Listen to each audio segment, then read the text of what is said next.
আব্বা তোমার কি আক্কেল গেল নাই? তুমি কখন আইছেন মাছ ধরবার? সকাল থেকে এক দুপুর ধরে মাছ ধরছেন, তোমার কি জ্ঞান বুদ্ধি নাই? জি মাছ নিয়ে গেলে আমার তরকারি এনে দিবে। হয়েছে তো মায়ের আসলে তলকারা সওয়াল। আই দিনে আমার সাথে মাছ ধর দিনি, তাহলে তো তাড়াতাড়ি হাঁড়িটা ভরে যায়।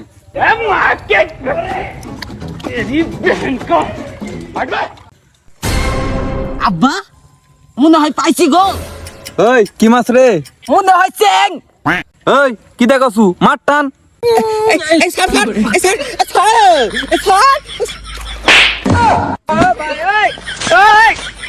হারাম দাদা, তুই চিনিস না কোনটা মাছ আর কোনটা মাছ? কি ধরছে রে? হারাম দাদা, কোনটা চিনিস না? কোনটা মাছ আর কোনটা মাছ? সোনা বন্ধু তুই আমারে পুতা